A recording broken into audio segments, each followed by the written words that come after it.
Opening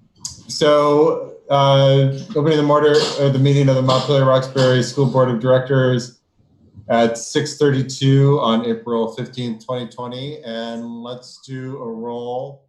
How about, I'll just go through the screen. Jerry? Present. Ryan? Ryan Zajac. Bridget? Present. Andrew? I'm here. Aniket? I'm here. Jill? Here. And that's everyone, correct? All right, great. So first, a couple of things to add to the agenda. Under board business, we need to formally appoint Jerry as clerk because when we did so last time, she had not yet been sworn in. So we can do that. We can, let's do that under board work at 7:10, or we could just do it now. Actually, let's just do it now so we do it, or after public comment. And then we do want an executive session to talk about board negotiations. So we can add that after board business. Any other agenda items that we should add? Mara just joined us. Oh, Mara's here. Not an agenda item, but do we have how are we going to do an executive session? With the Zoom, we can make it Private. private room. Okay, thanks. Oh, and Mara, you need to announce yourself. Hi, Mara Iverson here. Great, thanks. All right, excellent.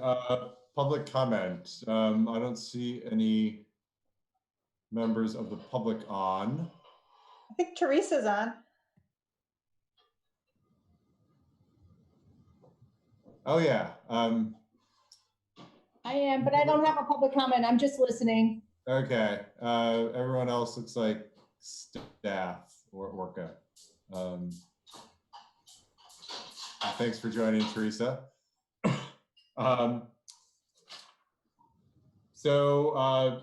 Consent agenda, and again, we have to do everything by roll. Do I have a motion to approve the consent agenda? So moved. That was Bridget? Yes. Okay, do I have a second? A second. This is Jerry. Jerry Huck. Okay, I'm just going to do roll call. Let's start with Mara. Yay or nay? Yay. Jerry? Yay. Ryan? Aye. Bridget? Aye. Andrew? Hi. Aniket? Hi. And Jill? Aye.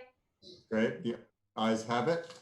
On to board discussion, and we're very excited to have several new administrators. We're just going to introduce themselves and talk a little. But thank you, Katie, Bill, and Beth for joining us. We wish we could meet you in person, but I'm sure that will come at some point. I don't want to say soon enough because I don't want to make that guarantee, but at some point it will come. And I don't know if you have a preferred order, whether you want to go with the order on the agenda or another order, but we'd love to, have you introduce yourselves, and if you're willing, take some questions from the board. Just start with Bill, since you're first listed. Hello, everybody. Thanks for having me. I'm looking forward to joining your team. And like you said, Jim, I'm certainly looking forward to meeting everybody in person. Being at home is kind of rough. Certainly willing to take some of your questions, but just kind of what I've been doing to prepare myself. I've been meeting with Mary Lundeen, who I've had a working relationship with through our regional directors. group for about 3 years now, and have started meeting with her weekly, getting a lay of the land and understanding kind of the initiatives that your system's working on already, or should I say our system is working on already. One thing that jumps out at me of particular interest, and something that I have some experience with when I was in the classroom as a special educator, is the co-teaching model. Something that I believe in and I think can work well when implemented correctly. I've been up at U32, as some of you may have heard. This is my 4th year, and I've been the site-based director of special education there. And I think that's been a good place for me to get my feet wet as far as being a director of special ed. And I know this area. I have good connections with the leadership in special education in this area. So I feel well grounded to make this transition, and I'm looking forward to it. So fire away with your questions, please.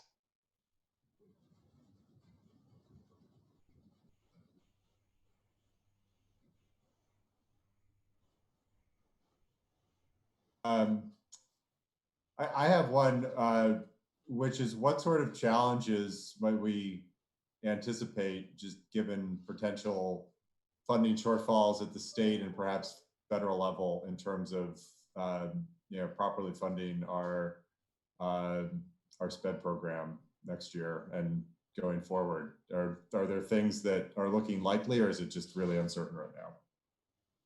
It's uncertain. There's things that we that we know that I'm sure Grant can speak to as well. But primarily, it's, given that Vermont is not a block grant state, nothing is guaranteed right now for this time in which special education, education is not in person. So the reimbursement model comes into play. And the way that the state has directed us to deal with that is through the distance learning plan. And that has really served as to redress the service page. I'm not trying to get too technical on IEPs with you, but the service page really drives that reimbursement for districts. So there's been a mad rush of paperwork up the hill at U32 in Washington Central and across the state, quite frankly, to reformulate these IEPs, given the fact that we can't be in front of students. So what do services look like? What can we put in front of our Medicaid clerks, and what can we get reimbursed for? That unknown is creating some anxiety across the state. So I don't know what it's going to look like. I do feel like the local level sometimes can run faster than the state level and can run faster than the federal level. So I think we have to be careful not to run too fast and to wait for the guidance from the state. I know that that's something, I think, even just in the paperwork that we've had to do in the last couple of weeks, we found that, well, we probably should have waited the extra 3 days, even though that didn't feel very good, to get the guidance from above. So I hope that answers the question. Others? Yeah. Could you speak a little bit to what options we have for continuing to engage with students over the summer, and how, given that we'll have a transition in this position July 1st, how that will affect trying to plan for summer options? Yeah, so for ESY, is that what you're speaking about? Yes. So again, this is where the walk, don't run statement is coming into play for me. I'm not exactly sure. I feel like the AOE is going to have to give us direction. I don't know that they're going to allow some districts to have extended school year and other districts not to. In fact, I'd appreciate that guidance from them. I feel like that would be an equity issue if Montpelier could have extended school year, but some other school district couldn't. That would seem inherently unfair for a population that is could be described as disadvantaged already. So I would be seeking advice from the AOE first before saying, hey, we're having extended school year over the summer. And is extended school year the only option for engaging with students that have higher needs over the summer? So that's where you can be creative, I suppose. I don't, so that's going to take a collective effort. Do we want to continue to provide services in the way that we are still developing now, which is online, which is, again, not fair for all families? I don't know. That's going to take a serious discussion, more than just me. It's going to take discussions with teachers, service providers, school board members, community, to really decide what is reasonably appropriate given our current circumstances. And I say those words, reasonably appropriate, because those are the federally mandated words that we're being asked to use in these circumstances. Any other questions for Bill?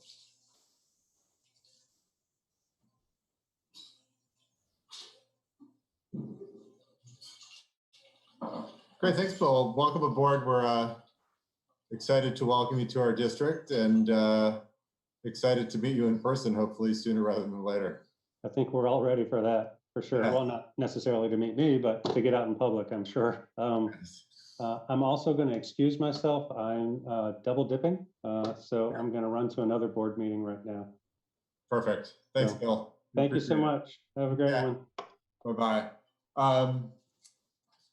Beth is next on the, at least on the agenda list. Hi, my name is Beth Kellogg. Actually, I was a Lane before I married, and my great-great-great-grandfather founded the Lane shops in Montpelier after the Civil War. I'm really excited to be heading back to Central Vermont and super thrilled at the opportunity to be the next principal of Roxbury Village School.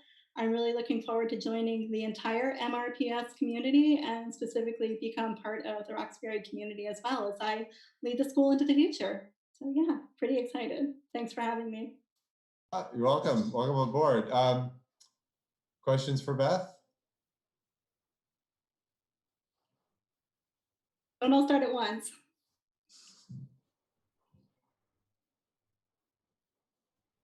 Perfect. Well, thank you for joining us, and we really look forward to having you start at RBS. And again, also excited to meet you in person. But that's a wonderful school, and we look forward to having you at the helm next year.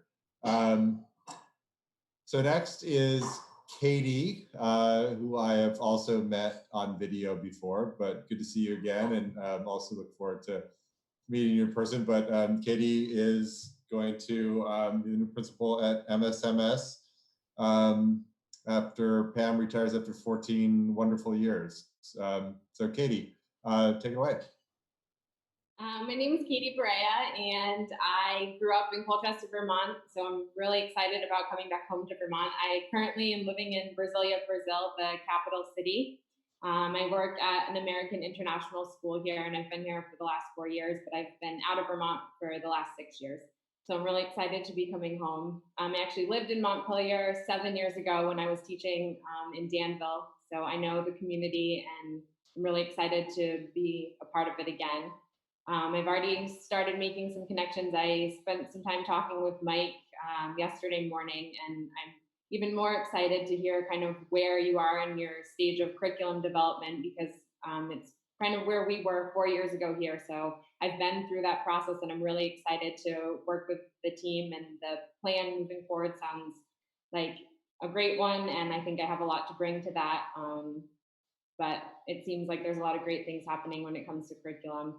And, you know, Pam's been at the school, like you were saying, for 14 years. And so I've heard from a lot of teachers already making connections about all the great things that she's established within the school. And so I think I'm excited to use that as a foundation to really elevate the middle school into kind of its next phase of life, and creating a new identity for it in the Montpelier community. Great, thank you. Questions for Katie?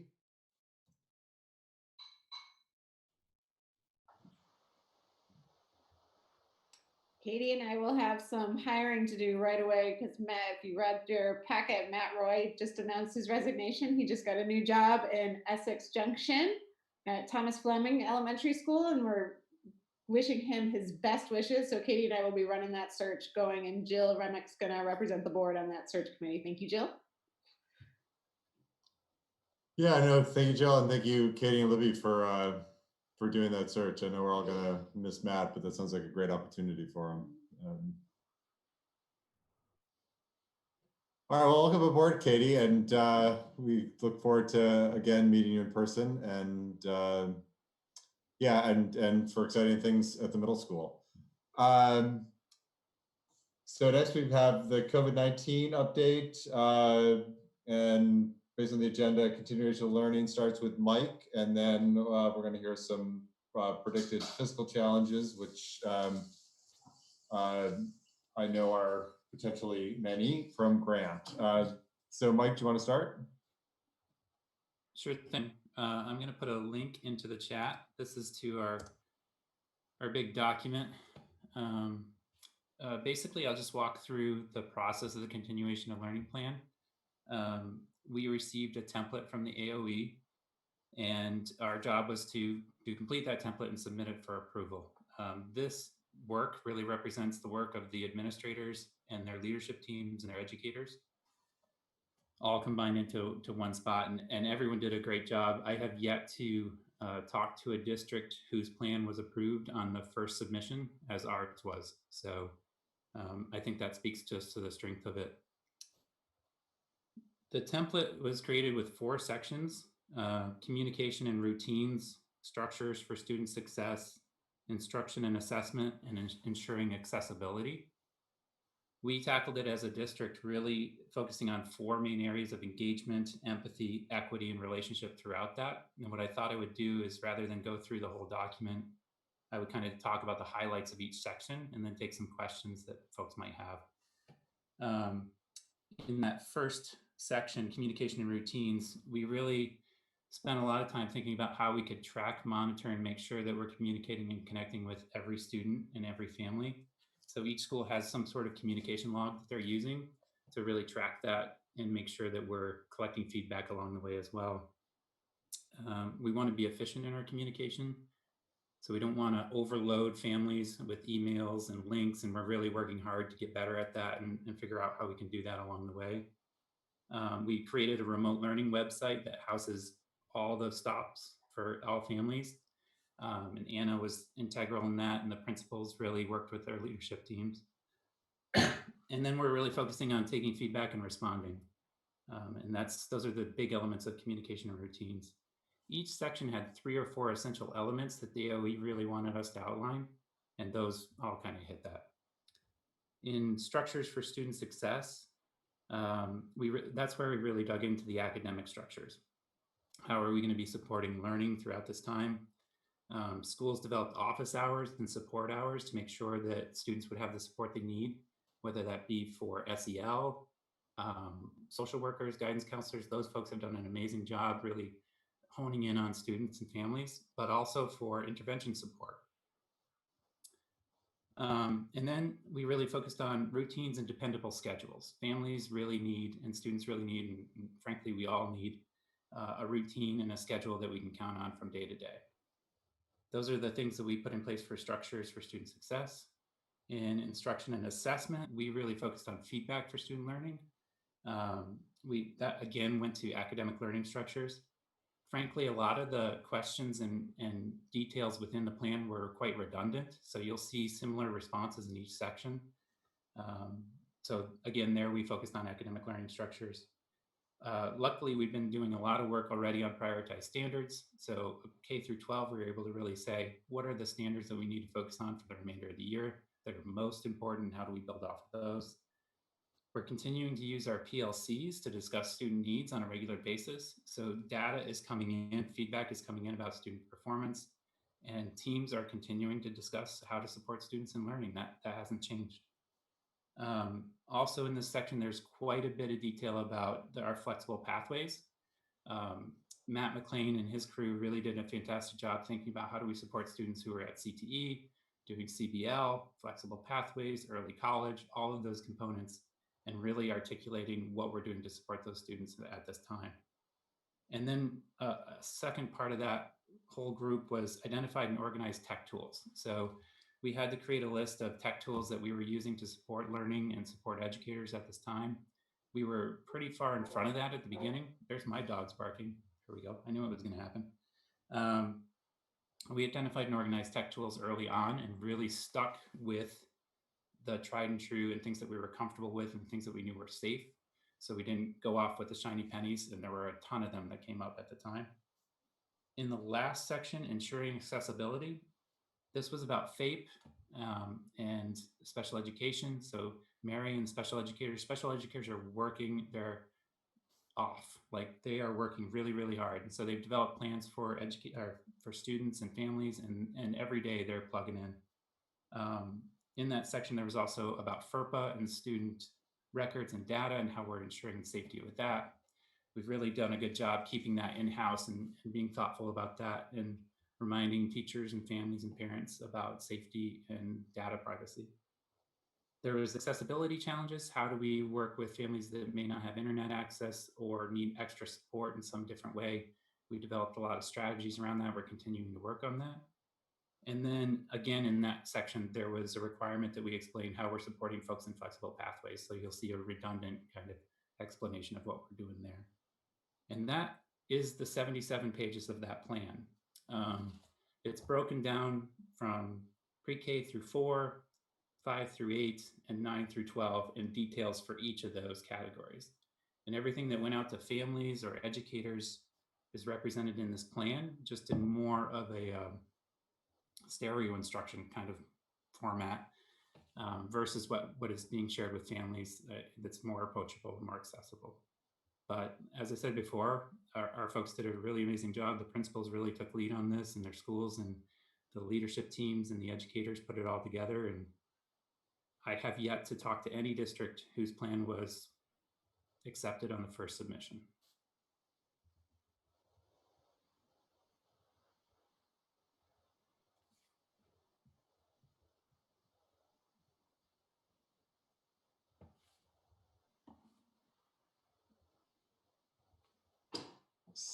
So questions for Mike?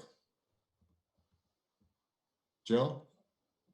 This isn't a question, but a comment. I just, as a parent and as somebody who's got friends who are teachers and friends at the AOE, to say I'm impressed is a huge understatement. I just am so blown away and grateful by what you have done here. It's really remarkable in several ways. And frankly, on the receiving end, I feel like it went very smoothly. And as soon as schools were dismissed, our kiddo hit the ground running. And I know that talking with, like I said, other families and friends who are teachers, that is not the case across the state. And they're still just this week kind of building it out. So I cannot thank you enough, and I'm so impressed. So thank you so much. Thank you. I can appreciate that. I'm, as many of the principals and educators in the school are also parents, and we're experiencing this from different school districts. The comment going around has been, man, I wish my kids were experiencing this. So. Yeah, no, and I want to echo that too. It's obvious just looking through the document and also seeing, the results that there's just been a ton of work and a ton of thought put into this under unanticipated and very fast moving conditions. So we really appreciate the time and effort and the talent shown by this team. Other questions or comments? I have a question, Jim. Yeah. Mike, can you just tell us a little bit about some of the strategies that our district is using to help those families who have struggled to afford internet? Or I'm concerned, accessibility is an issue that we talk about in Vermont a lot with regard to whether there's fiber networks there or not. But in our 10.6 square miles around the capital city, we have pretty good accessibility. But I'm concerned about, internet is essentially a utility, but it's an unregulated utility. It's very easily, arguably, more critical than telephones today. It's arguably as important as electricity, and yet it's because of federal law in large part, but the internet companies aren't very well regulated at all, and I've heard numerous stories in recent weeks about predatory practices just in our community. And I'm wondering how our school is able to work with families who might be experiencing some issues related to access to the internet, not just because internet doesn't go to their house, but because of other issues, whether they're socioeconomic or some other matter. Sure, I can definitely speak to that. We're spending quite a bit of time on this. There's a couple factors in play. So one, you're absolutely right about the predatory practices. So a lot of the companies, if you go to the Vermont Commerce site, I think that there's a page where they kind of explain what's available to Vermonters. And all of the internet companies have kind of come out trying to get out in front with the best deal, and it starts with, we'll provide free internet for your student.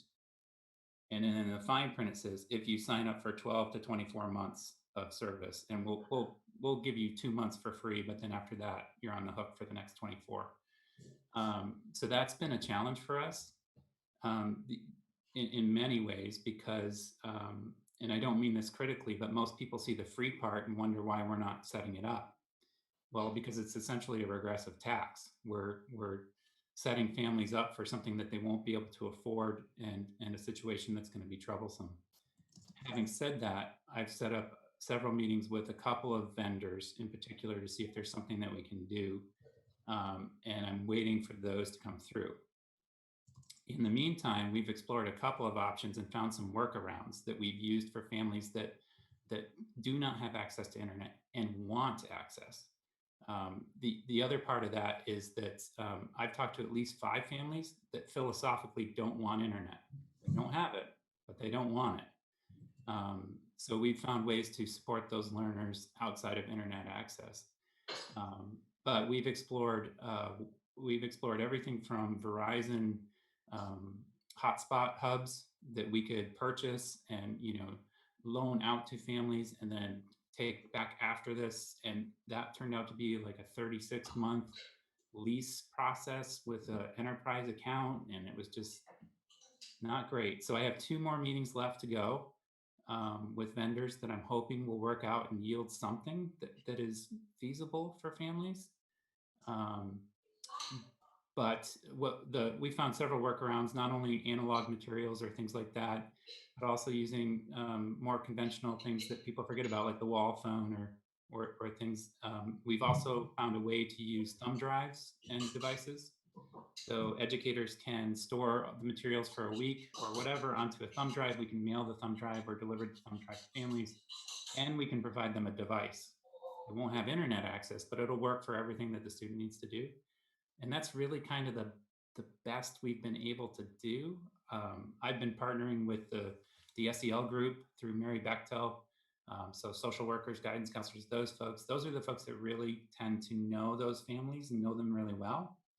And just like helping families get fuel oil or something similar, it's kind of the same process. We are helping a family connect with a third-party vendor. But in this case, we haven't found a lot of goodwill from those companies, as you mentioned. Yeah, that's a major concern of mine. It's a concern of mine across the state. And I do wonder, I don't want to tie things up, but I do wonder if the school boards and superintendents can band together, maybe through associations and principals as well, to try to leverage the situation with a critical mass. Yeah. Yeah, I would say that the one challenge that still remains is it's not the school district setting up the service. The family has to set up the service. The family has to allow the person in to install the router. And so there's this element of if they need it, want it, are able to set it up. And that's pretty much what we can do at this point. I agree with you that there needs to be some advocacy and some management of those companies. And I think that that's appropriate. At the moment, we're doing the best we can. And frankly, we're talking about a relatively small number of folks at this point. Thank you. I've got a question. Mike, the document is impressive. I just wanted to comment about that. You guys have done a fantastic job putting this together. My question is related to the time that supposedly the students would have to spend in front of a screen, or basically so much stuff is happening now with information getting delivered to the kids via computers, and just having to sit in front of a computer for long periods of time. Is there any thought given to how to counter that, or what are the ways to limit that time? Yeah, sure. I think that's a great question. It is somewhat school specific and developmentally appropriate as well. Some of the responses. I think every school was really thoughtful about that and focused any of that connection time, so that synchronous interaction time, to be about relationships and connections. Time in front of the screen spent completing asynchronous work or interacting with a Google Classroom post or a document or word processing or something like that, that is there as well. The hope, I think, universally was not to have students sitting in front of a computer or a screen for 8 hours a day. What I saw was a range of developmentally appropriate from an hour or less to 2 hours a day of schoolwork that may or may not be in front of the screen. And I think that there was a hard line for everybody in that thinking, and also making it really manageable. The good news here was that as we were developing this plan, we ourselves were going through this experience of being on computers all the time to do the development. So we knew how taxing it was. And I think we really held the line on that. But the other thing I would say is that we've intentionally built in a lot of feedback into this process. So if we hear, it's just too much, well, we're going to adjust. We're going to figure it out. We've already done that with communication. We heard right away, too much communication. We've heard about challenges for accessing all of the information and links, and we've worked on fixing that. And so I think if we hear that families are having too much time in front of the screen, then we're gonna adjust naturally. What I've seen from the K through 12 perspective is that I'm not seeing huge pockets of too much time on the computer, but if it happens, we're prepared to really adjust for that. Okay, thanks. Other questions for Mike? So I have a question about how it's playing out in the high school, because I really agree with the message that came from Renee and what you've said, Mike, about the importance of relationships and maintaining connections. But my experience of how the high school program is playing out is that there's actually not very much synchronous connection happening, and that students are very much getting the message that it's pretty much optional to be, making those direct connections with teachers. The assignments get posted and the work is there to do. And there's only one TA a week. So I was wondering if you could just talk about how that balance is being struck at the high school level. I wonder if Renee's on the line. I wonder if Renee wants to step in there. Yeah, I'm happy to. Hi, Bridget. Hi, Renee. Hi. I would put myself online, but I'm in a tie-dye sweatshirt, so I don't want to embarrass myself. I didn't think I was going to be on video. Sorry. It's Zoom land. There's no such thing.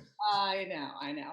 So yeah, we spent a lot of time in having conversation about synchronous and asynchronous, and part of our decision really was putting up to the teachers with regard to whether or not they wanted to get online. The problem with synchronous is that it opens opportunities for some students to join, but it doesn't necessarily open up opportunities for all students to join per se.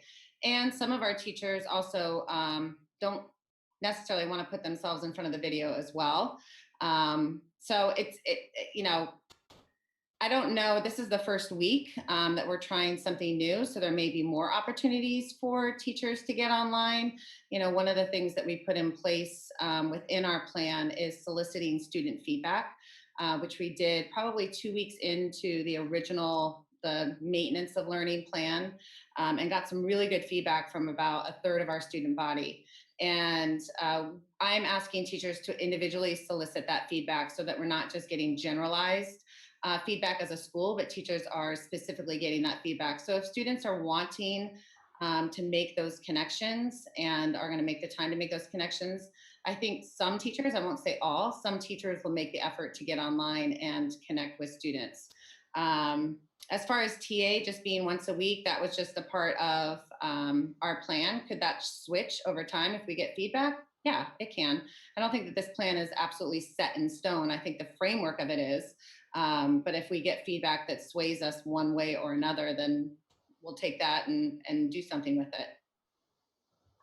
Thanks, Renee. I appreciate that. And I know everybody's working super hard on this, and it's basically impossible task. So I did have another question for Mike just about the plan, because I noticed that the plan on pages, and I was looking at pages 20 and 21 about that relate to the high school, talk about teachers providing daily instruction. And I was wondering if you could explain what that means, because I had understood that you know, the schedule was more of a, you know, post the assignments once a week and be available. But the plan actually says providing daily instruction. So how is that, what does that mean in the terms of the plan? Are you, which page were you on? 20, 20 and 21. For the high school specifically? Yeah, it says 9-12, and then this is the bottom of page 20. English teachers will be using Google Classroom, email, Google Meet to provide daily instruction to students. And then it says that for math and science, social studies. I mean, I can try to help you out there, Mike, but I don't think that there was any intent of us doing daily instruction. So that may just be incorrect on the plan. I think the idea was for us to put out all the assignments. Again, this was based on student feedback and what they were asking from us, that they wanted a consistent time in which we were sending out all of the assignments, which is why we chose Monday to be the start of that week. That works for all levels of our students, and also really taking into account our students with special needs who definitely need that consistency in the document that comes their way, how it comes their way. But as far as daily instruction is in play, I think that really comes at the play of students should they need additional support at any given time. So whether it's within their class period, so if they're in a green 1 at 9 o'clock on Tuesdays, they're available, or teachers are available to offer instruction or support during that time, or in the afternoon during office hours. So that may be what daily instruction looks like. Teachers are available, you know, every afternoon from 1 to 3 o'clock. So I don't know if that was a mistake on our part, or if that's what we were thinking. I don't have the document in front of me, so I can't open it on the chat. Yeah, I think Renee got it there, but I would add, you know, not to backstep here, but we are wiser 3 days ahead than we were 3 days behind. And so this is an iterative process. This document will change. I'm sure that we'll update and re-upload to the AOE before all of this is over. So that's a good catch for us, though. I appreciate that feedback. And Bridget, I'll just share, like, you know, from the time that we knew that we were leaving, that we weren't coming back to school, there was a lot of pivots. I mean, there's been a lot of pivots through this entire process. And I think when we started this planning, which was Monday the 16th, I remember it explicitly well, we were going in one direction and pivoted pretty quickly the following day on the 17th. And the amount of iterations this plan has gone through over the course of the last month is insane. And it's you know, the group, obviously I didn't just do this by myself. It was with our leadership group at our school, which represents every department. And it's not going to be perfect, but I think for the most part, we feel really good about what we put in front of the community and the students. And like I said, you know, if the feedback comes back to us that we need to shift, we'll do that. I don't think, like I said, anything is set in stone by any means. I totally appreciate that, Renee. And again, I think the task that we're asking of educators is incredibly difficult, if not impossible. And really want to thank you all for everything you're doing. Yeah, absolutely. I think Ryan had a question earlier. Sure, I was just hoping maybe for the public, the question that I've been asked somewhat consistently all has to come back to evaluation and grading during this time. I was hoping maybe Mike could, just for the public's ability to hear it, what the plan is, how grades, how evaluations will be essentially recorded over the next 8 weeks, what parents and students could expect. Sure, I can do that, and I think other folks could chime in as well on that one. Generally speaking, we shifted our gaze from assessment and scoring to feedback and learning. So really thinking about how are we informing students about their interactions and their learning. That's generally what we focused on K through 12. K through 4, we're looking on a lot of information that's going to come back through the programs that they're using. And that's going to inform a really narrative response for students on their learning progress.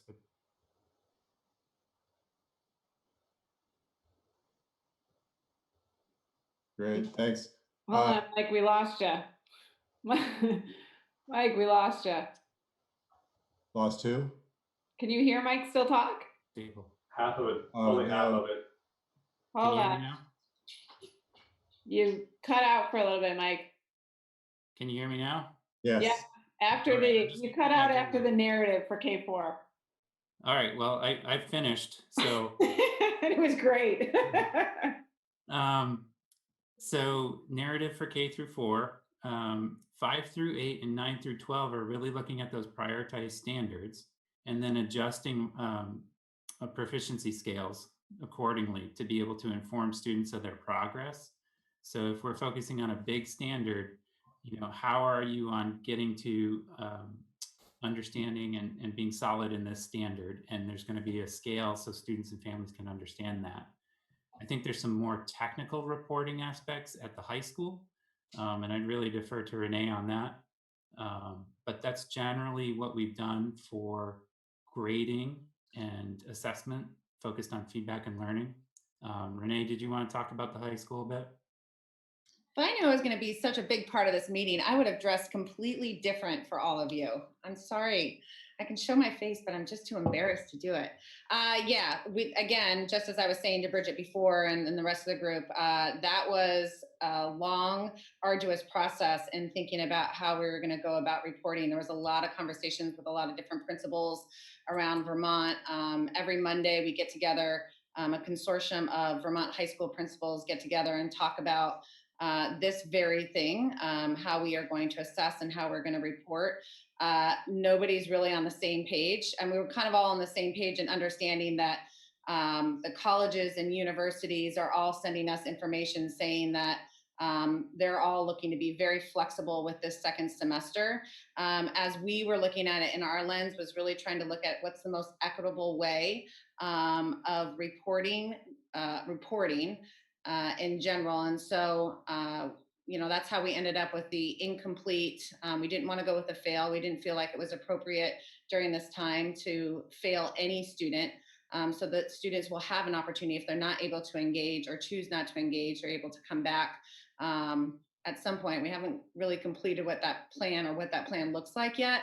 And then the path really is for students to engage and work towards proficiency on a standard level that teachers feel like every student can meet that particular standard. And then the path with distinction is for those students who really want to just delve deeper into the content by choice. Some teachers are putting out options for students to delve into those, and others are conversations between the teacher and students that are kind of like extended learning opportunity projects, more like passion projects where students want to kind of dig into some cool stuff. Like computer science is an example of that, where kids are going on and creating, coding programs and so on and so forth. So, there's a lot of different reporting structures across the state. There's a collective group of us who've chosen either to go with a pass incomplete or pass with distinction, pass and an incomplete. I think does that answer? Help? Jill? Thanks. Forgive my ignorance. Does that include things like AP or IB or like the SAT or ACT? Are high school seniors going to be able to take those? So the AP exam is still in play, which is interesting because the SATs and ACTs have been canceled. So APs has completely overhauled their testing system. So students have the opportunity to test at home.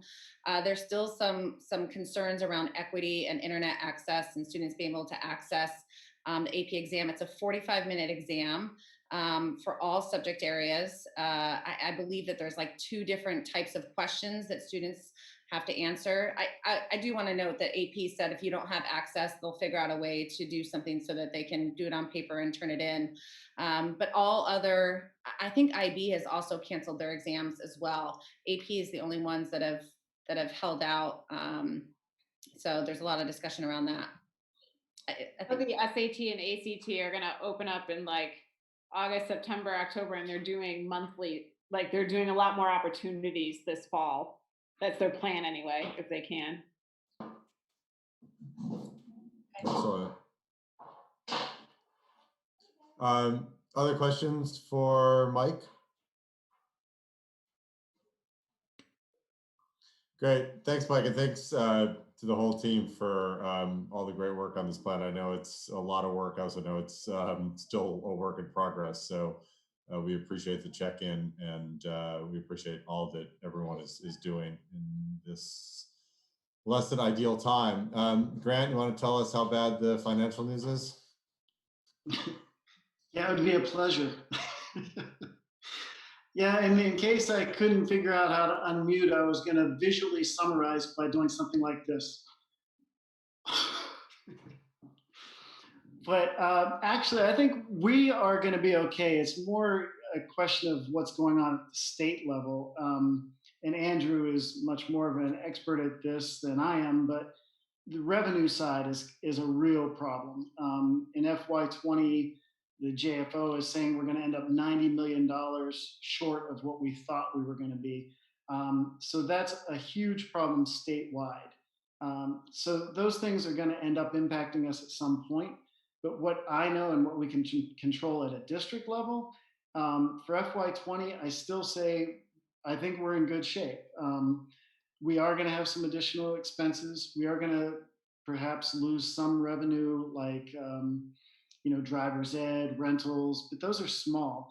On the expense side, we'll have some more expenses for daycare or childcare, maybe some hardware and software. But we're also going to see savings or cost avoidance, like spring athletics, all the costs related to that, a lot of the field trip expenses. So I think all the additional costs are probably going to be offset by reduced costs. And the revenues that we lose won't be significant at all. The only significant revenue that I'm worried about, and Bill mentioned this, is on the special ed side, and I think I may have even talked about this a little bit before. If some of our special ed expenses are deemed ineligible, then we may get less special ed reimbursement. But once again, we're only talking about 1/4's worth of special ed reimbursements, and I'm not sure that that's even going to happen. So in FY20, I think we'll be okay. The wild card between 20 and 21, the large wild card, is the CARES Act funding. Vermont is supposed to get about $31 million. That money is supposed to be distributed to the SUs and SDs based on the Title I allocation. And for us, that means probably close to $250,000, which sounds great. But right now, we don't know when we're going to get it, if there's going to be limits on how we can use it. So that's a huge wild card. If we get that and there aren't any strings attached, then if we get it in FY20, we could end up with a surplus that we can carry forward into 21 to help us if there's issues then. If it's for specific COVID-19 expenses, as of right now, I can't imagine that we would ever get that high. So that's a wild card that we still are waiting to find out what their direction is, what's going to happen with that. But so that's 20. Going into 21, I think we're still going to have problems statewide with revenues, specifically sales and use tax, purchase and use tax, rooms and meals tax. So I think statewide revenues are going to be lower. The question is, what is that going to mean to us as a district? Is there going to be something draconian that happens, like ed funding for each district gets reduced. Who knows? Right now, we've got an approved budget. If the revenues come in to us as a district, then we should be fine. I'm more concerned right now with FY22. As we go into the fall and we get ready to build an FY22 budget, there's likely going to be a lot of pressure on us to try to slow down spending, to try to keep the increase very minimal. So I think that is the one, I guess, kind of known to me.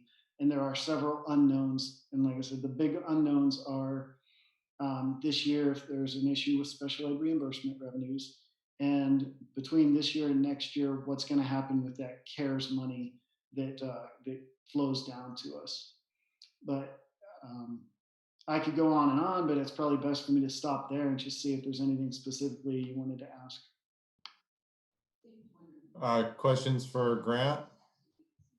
I just want to add something on the state side, which is the Ed Fund is going to be depleted of its reserves this fiscal year. And it actually, and with sales and use tax, which all sales and use tax as of 2 years ago goes into the Ed Fund, that replaced the general fund transfer that used to occur. That and 25% of meals and rooms tax. And I don't know, I can't remember on purchase and use because that's DMV, but purchase and use, maybe all of it or a chunk of it goes into the Ed Fund. But those are all taxes that are performing, they're just not really performing right now. People aren't buying products. We don't have a tourism industry right now. And so it's a big deal for FY20, but the way that it's being covered in FY20 is the treasurer is executing a massive interfund loan from several different funds, I believe, to cover that. But then heading into FY21, we're looking at those revenues being even worse off than they are now. And the reserves will be depleted. And there's also an interfund loan from the Ed Fund, and the Ed Fund has to repay the general fund and those other funds unless, something changes. But the big question mark is what's going to go on with when are we going to start to rebound, and when are we going to get federal funds, and how flexibly might we be able to use those federal funds? Right now, the federal funds that are coming through can't be used to backfill foregone revenues, and almost all of these problems are created at the state level, not at the business level, but at the state level by foregone revenues. So that doesn't solve some Ed Fund issues, but there's just a lot of huge question marks right now. So. And I would say also with the CARES Act money, you could drive a truck through the definition of what you can spend that on. And you're right, at the state level, you can't really use it to help with revenue issues. But at the local level, if I got that money, I could just simply justify that we've continued to pay employees during this closure, and that costs money. And I think that would be enough to justify getting that money in, and it would not necessarily help cover expenses, but it would basically have us end with a surplus in FY20, which would help out. Statewide, the short revenue shortfall is a huge issue. I'm not sure what's going to happen as far as setting up tax factors statewide, which could also change the revenue implications for FY21 as well. But I think we're in great shape as a district. I mean, there are a lot of districts that be in worse shape. We have a fund balance. We're not incurring huge expenses because of the closure. So, I think there are a lot of districts that are going to be struggling a lot worse than us. So we'll make it through. But like I said, in the fall, when we're building a budget, I see that this might be a year where people, instead of saying, hey, you should add this, you should add that, they're going to perhaps be asking us to tap on the brakes. Grant or Libby, I mean, do either of you think that we as a board should be considering ways to cut back expenses for FY21? Well, I'll let Libby jump in on that in a minute. For me, I don't see a reason for us to have to go to any dramatic exercise right now to reduce FY21 expenses. I mean, we have an approved budget. The revenues that we are going to get hopefully will be stable. It's the statewide ed fund that's going to be the issue, which is why I'm hoping that some of these CARES Act funds can actually help maybe reduce the education spending grant amounts that are coming from the ed fund to districts and just let us use this CARES Act money instead. So I think right now there's no reason for us to try to take any kind of dramatic action to reduce budget for FY21. That may change as time goes on and we get more information, but right now that would only cause us to have a surplus that we would then roll into FY22. Surpluses are great, but I don't really want to sacrifice what we're trying to do in FY21 just to have a better outlook for FY22. Well, and I mean, maybe this is a question for Jill and Andrew too, who I know are plugged in at the state level. Is there any concern that the state is going to impose some forced budget reduction, kind of like what they did with the healthcare issue a couple of years ago? I'll let Jill and Andrew answer that one specifically, but for right now, I would say we have gotten no guidance on doing that. So we need to wait until what they tell us to do. I think, I mean, we could be coming back in at the next board meeting and I could be like, we need to cut because this is what the governor has directed us to do and we need to figure out a way to do that. But we haven't gotten any guidance whatsoever on the finance. We've gotten the financial outlook presented to us, which is dire. But they have, right now, my understanding of what's happening at the state is they're just passing volleys back and forth to each other around who can hit on an idea that might work to solve this amazing problem of money at the state level. But certainly Andrew and Jill might have a better insight than that. I would say right now we wait and see to what the directive is that comes at us and work with it then.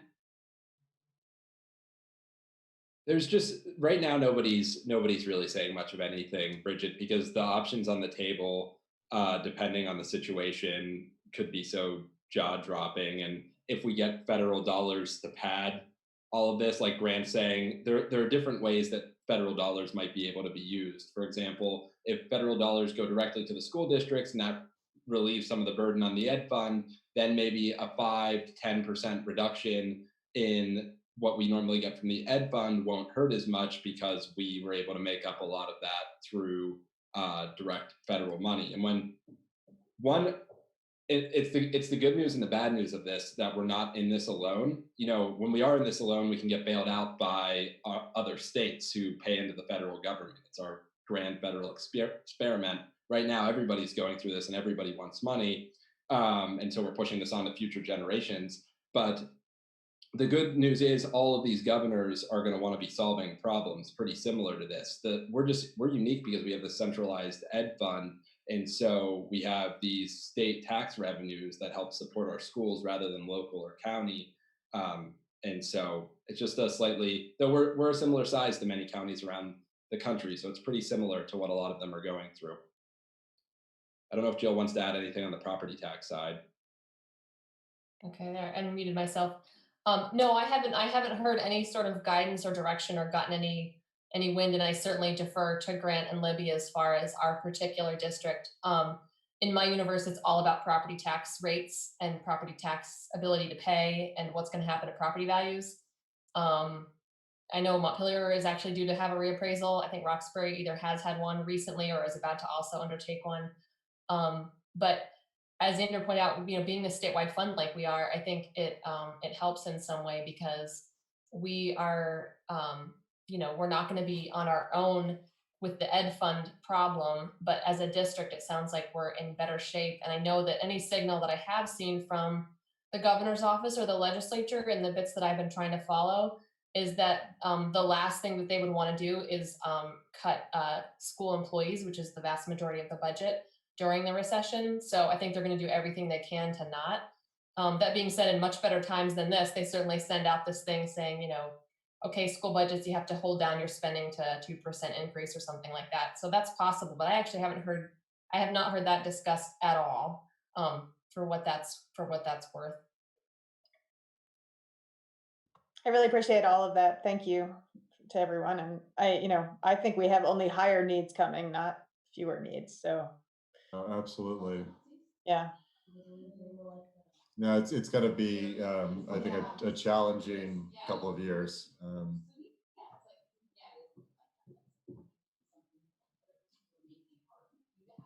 Other questions for Grant or comments?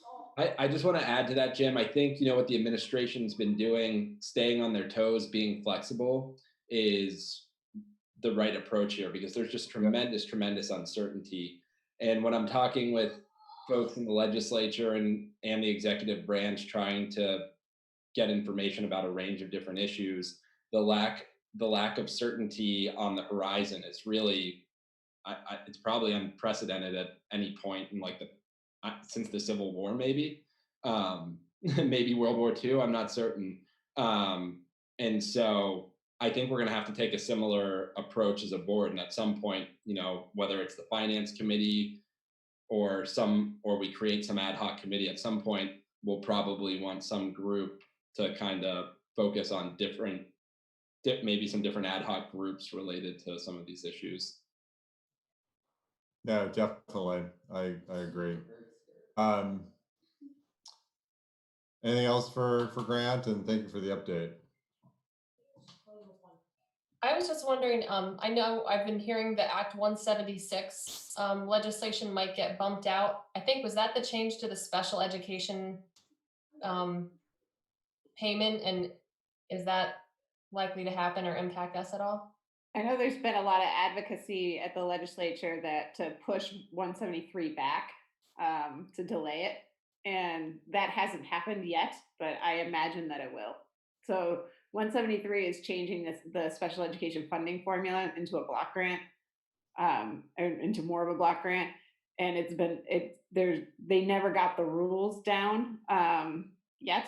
So I think that what they're doing is they're going to delay it again. It's already been delayed once or twice, but they're going to delay it another time. That's what my hunch would be. But again, that hasn't happened yet. Yeah, we were going to have to try to figure out how to deal with that in the FY22 budget. But if it does get delayed, then that's another year before we have to try to sort through that. Excellent. Anything else before we turn to the last agenda item before executive session?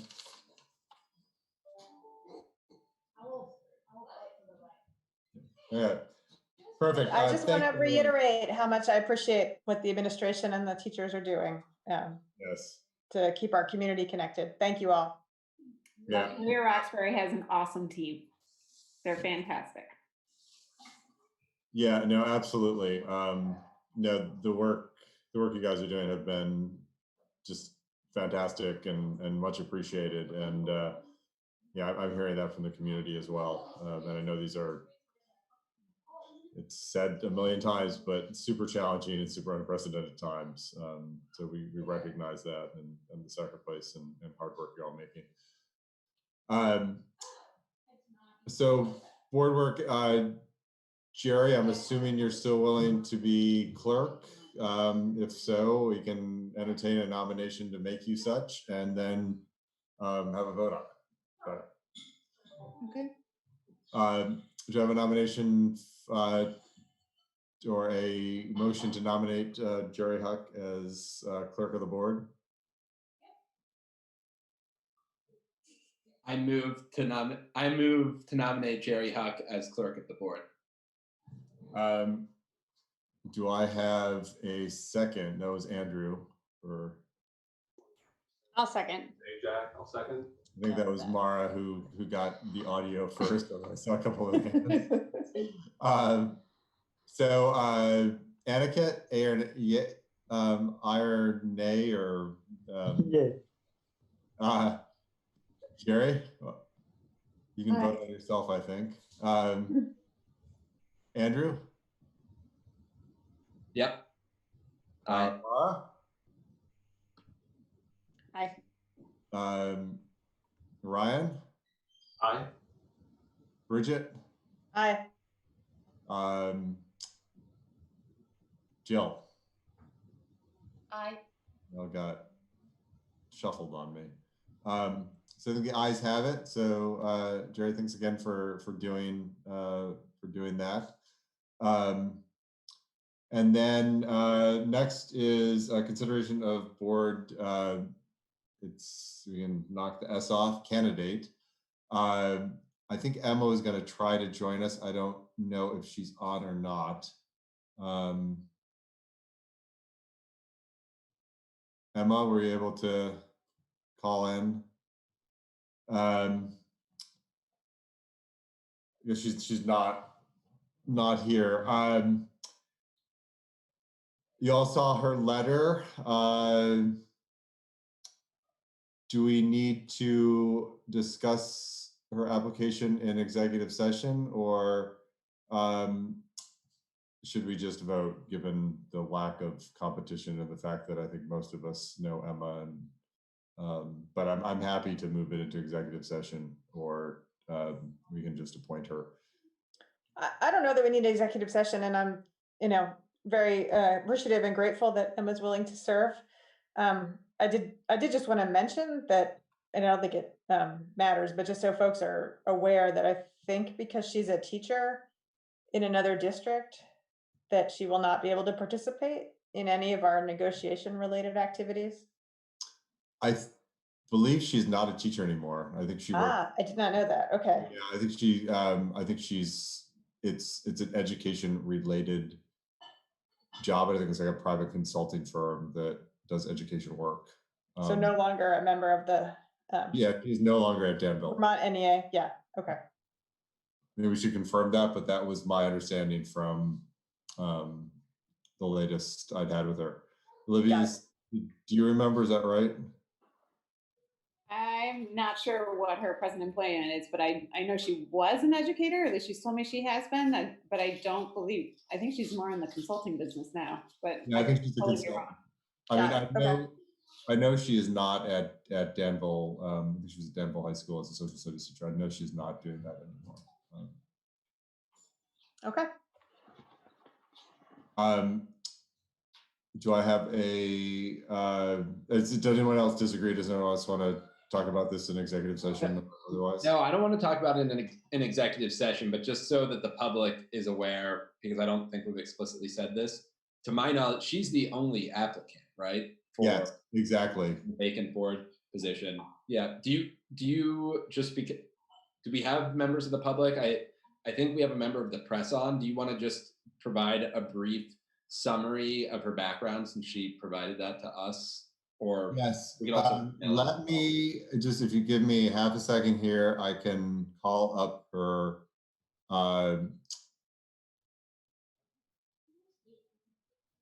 her letter of interest, and I think it was pretty short. So,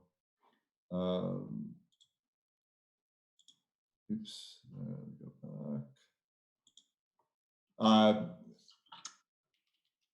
This is Emma's letter. I'm writing to express my interest in the open MRPS board seat. I have been actively involved in the school community since my son was in kindergarten 7 years ago. I've considered serving on the board many times over the years, but have never felt compelled to serve the way I do now. In light of the turmoil caused by COVID-19, I'm ready to step up and commit to serve. Here is some information and background to consider in your decision to appoint. My 2 children are students in the district. She has a 3rd grader and a 7th grader. So that's UES and Main Street Middle School. I've been actively involved in both the UES and the MS parent groups. I was a founding member of Friends of Montpelier Schools, advocating for school budgets and bonds to pass over the years. I established the Holiday GoFundMe, which was successfully funded 2 years in a row. This fundraiser provided gift cards to families in our district to help during winter holidays. My background as a licensed social studies teacher gives me the perspective I believe will be helpful on the board. From 2013 to 2019, I taught high school social studies at Danville High School and U32. My current job is at Vermont Higher Education Collaborative, allows me to continue to learn best practices in education, including equity, inclusion, trauma-informed practices, special education law, et cetera. So that's where she's at now. She's at the Vermont Higher Education Collaborative. In the past, I've served on other boards and have an intimate understanding of how boards function. Montpelier is my hometown. I love this community and the schools. She's an alum of the district and would be honored to give back in this way. Please feel free to reach out to me with any additional information you would like to have when considering my candidacy. I look forward to discussing this further. Emma. So that is a rundown of her background. And I'm sure that she'd be willing to talk to any press member. So do I have a motion to appoint Emma? And just for clarity, I did talk to John Odom, and this appointment will last until town meeting day, not the November election. So it will be till, it'll be close to a year. It'll be 11, yeah, a little less than 11 months. Do you have a motion to appoint Emma? I move that. Let Mara go. I move that we appoint Emma Bay Hansen to the open board seat. Do I have a second? I'll second it. Great. That was Aniket? Yes. All right. So Aniket, aye or nay? Aye. Jerry? Aye. Andrew? Aye. Mara? Aye. Ryan? Aye. Bridget? Aye. Gil? Aye. Great, thanks all. So we are 9 again, and I will let Emma know that she needs to get sworn in, but she will hopefully be able to join us as a board member at our next meeting, and then we can also ask her what her interests are in terms of committees. So thank you, everyone. I think the last piece we have is executive session to discuss negotiations, and I know we need a motion both that discussing such matters in public would disadvantage the board, and then a motion to move in. Bridget, since you seem to have memorized the first. Sure, I will do it. Sure. You make it. I move that we find that discussing negotiations in open session would put the board at a substantial disadvantage. Do I have a second? Second. Okay, I have to do this again. Aniket. Yeah. Jerry. Aye. Andrew. Aye. Mara. Aye. Ryan. Aye. Bridget. Aye. Gil. Aye. And now I need a motion to go into executive session. I move to go into executive session. A second? I'll second. Second. Jerry. Aniket. Aye. Jerry. Aye. Andrew. Aye. Mara. Aye. Ryan. Aye. Bridget. Aye. Jill. Aye. It'd be nice to have live meetings to avoid this. And then we need someone who can actually perform the technological feat necessary for us to go into executive session. Libby. I'm doing that right now. Okay. Hold on. Working on it. Okay, so I think that means that Jennifer, Orca, and David are going to go away. Well, they'll still be in this room, but we go into a separate area. Okay. And then we come back to adjourn the meeting.